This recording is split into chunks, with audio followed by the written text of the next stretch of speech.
Get ready. It's time for a well-deserved break, Pittsburgh, with Heather Abraham and David Highfield from the KDKA TV studios. It's Pittsburgh Today Live.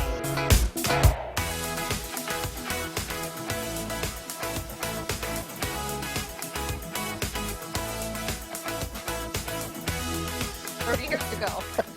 Hey everybody, it is September 1st. It is. I'm very excited about that. Can I tell you? It is 122 days to the new year. I know. Thank I think goodness. everybody feels that way, you know? Get 2020 over with. Yeah, as fast Let's as start a we better can. year. So I was eating potato chips on the way in. Yes, and you have a reason why. We're making potato chip cookies in a little bit, but I just have to confess something. What? Susan, if you're watching, it's her recipe from a friend. The first batch did not turn out. Flat. Still tasty. Okay, Flat. well, what's most important is that they're still tasty. Because I'm excited about it. I mean, as part of Fan very Favorite, good. we're making recipes that you all have sent in. Yeah. And the sweet and salty of this just appeals to me. They were And very good. Who knows, maybe the ones we make during this hour will turn out perfectly. I'm sure they will. Well, you know what? I mean, sometimes you need to practice. Yeah. Yeah. Maybe it's like the first pancake. You know, the first pancake, First pancake is never good. It's a throw. You give Yeah. it that one to the dog. I do. Kevin, come here. You There's get no the first Kevin in our pancake. kitchen. That's what we need. We need a dog in the Kevin. kitchen. Oh, can we get that? Oh, That would be so nice. let's talk to Jill. We need a therapy dog. Can we get one? That would be wonderful. All right, we have a question for you. And do you use periods when you text message? Well, it depends, right? It depends for me too. Yeah. But it turns out that maybe none of us should be doing this. In fact, there's one study and a couple articles that say this is a terrible thing to do. Periods. You shouldn't be, period. You Period, shouldn't be using periods in your text messages. And the idea behind it is that it is so much back and forth. It's just like this brief little conversation back and forth. Yeah. You're not writing an essay or a school paper. You don't need a period at the end of it, and you can come off looking very aggressive whenever you're using the periods. Like, it's sort of like you're saying, take that, Heather. Yeah. Well, that's like if you get an okay. Like if somebody says okay, period, that means to me like okay, but really, you know. Not okay. Oh, see, I hadn't even thought about that. See, I don't know. I use periods, and they say this is okay. If there's more than one sentence in your text, Sure, you have to then you separate can separate it. And you can also use like ellipses, which I use ellipses all the time. Well, because we use them a lot in news. We use them a lot in news copy, yeah. But so just to give you an example of what this looks like. So this is a pretend conversation that Heather and I might be having, a text conversation. When you did this, I thought, did we actually have this conversation? I was trying to think back. So this is Heather telling me about this conversation, and she says, I think this is boring. and then I say, do you not care about proper grammar? And then I say, chill, man. All right, so that is without the periods. So you came across, I think, very Heather there. And now let's look at it with the periods and see how Whoa. everything has Everything has changed. So now read it with the periods. I think it's boring. Ooh, ouch. Do you not care about proper grammar? Chill, man. Oh, geez. Yeah, ouch. See, Now your you've feelings are gone hurt. over the line. I just think it speaks to the whole thing about like when you get a text message or even an email. Emails are that's the downfall that we now do business in emails because you read it and you really don't know what the tone was. You know what I mean? Like you could take the same sentence and read it one way and read it in another way and take something totally different. You can think someone's mad at you who's not mad at you at all. Yeah. My mom has a word for how you craft something like that, and it's a bad word sandwich. I'm not going to use the bad word, but you put the first slice of bread is something good, then the bad, whatever the bulk of maybe your question, your irritating question, and then the other slice of bread where you end it with something nice. Good. Does that make sense? I don't know if I'm allowed to talk I think about that this on does the make air. sense. No, I think viewers who know will know what you're saying. Well, no, but yeah. right? Sorry, Mom. She has great advice. But I think It's that's a just good, real. like if you have something real to put in an email, I think that's great advice. You start with something nice. I'm going to get fired one day, I swear. Not over that. No, you're not going to get fired.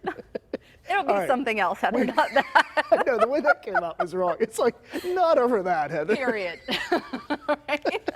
Got to quit using the periods. All right. We should move on We to should, something else. probably. Yeah. So we're going to take a peek into the future. with two different things, actually. And the first is this automated parking garage. So this is kind of crazy. So this is, you have a smartphone app, and they are testing this out, how parking garages could work in the future. This is one in Michigan, but it is automated valet parking. So you drop your car off at a designated spot. You, on your smartphone app, send the car to do this parking maneuver and hopefully not hit anybody. And then the car goes and does it. And then when you're done, you wait at the certain spot and the car comes to you, and there's no one driving the car. What happens if it doesn't work and then there are just cars littered all over the place? Yeah, I don't know. That's the thing about all this kind of technology. There needs to be a backup plan. Yeah, what's the backup plan? Mayhem. Yeah, do you remember? Was it a computer game where you had to get the car out, the one like green car and the mix of cars, and you had to maneuver it out by moving all the? Do you remember playing these mind games at all? No, this is not Frogger. This is some. I remember Frogger.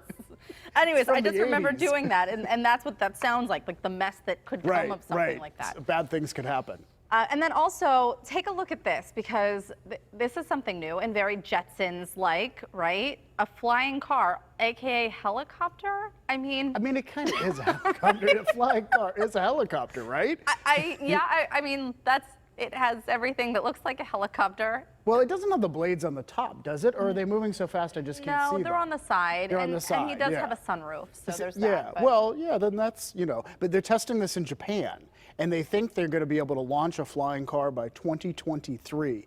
It has 8 motors for safety, so it takes up the space of maybe like 2 parked cars. So it's a little bigger than an average car.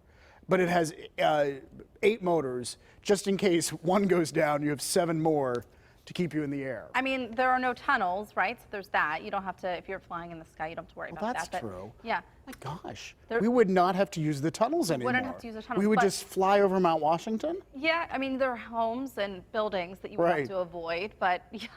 Yes. I guess. It would be important. Try teaching a 16-year-old how to drive a flying car. Think how scary that would be. I mean, it's scary enough to teach kids how to drive now. All right, here's another question. When you look up at the sky, have you ever seen a UFO? I can't say that I ever have. No. I mean, I've seen things that made me wonder, what is that? But most often, I hear an explanation later on. Right. Or you assume that it was like an aircraft or something. Yeah, well, not Pittsburgh, but in another part of the state, they made the top list. Well, I mean, they're on the list, 31st they're on the list, in the country, Westchester, for reporting UFOs. So this is outside Philadelphia. Yeah. So apparently, if there are UFOs, they are kind of like Philadelphia a little bit, more than Pittsburgh, because we came in ranked at 206. And I think there were 470 plus. So we're sort of on the midway. list. Yeah. Yeah. But I do think I've it's never interesting. seen it. I mean, I view things through my skeptical news person kind of sense. So I'm always like, you need to prove it to me that UFOs can exist. But at the same time, I'm an open-minded kind of guy. That doesn't make any sense, David. Well, yes, it does. Hear me out. So I know enough to know there are things that I probably don't know about. So I think, the universe is huge. Anything could be possible. Sure, I just haven't seen the proof it. of it yet. Yeah. There I come back to the news person. Period. You see, yes, you're like a news person and a detective. Like, you could be a great crime solver because you need evidence. Listen, I am waiting for Pittsburgh police to just call me. Give me a job. I'm ready. Well, yesterday we were tracking down somebody, and you were ruthless. Susan Hosey. Right. Truth be told, I lost the recipe, and I had to find Susan.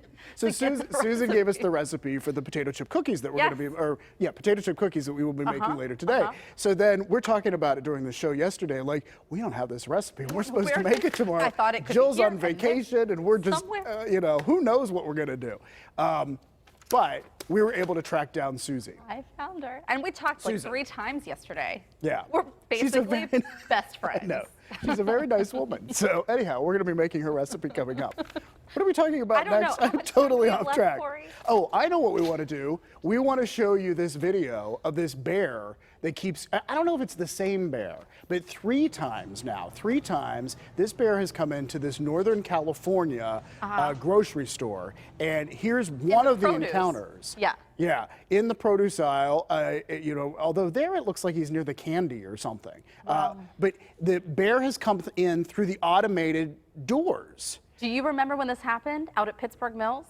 Do you not remember? I do remember this, yes. yeah. So we were on bear watch the next day, and I called my husband, who loves to do like the fake Yinzer accent. And I called him, and he said, what are you doing today? And I said, apparently a bear went into Pittsburgh Mills Mall. And he says, ain't no bear, no mall.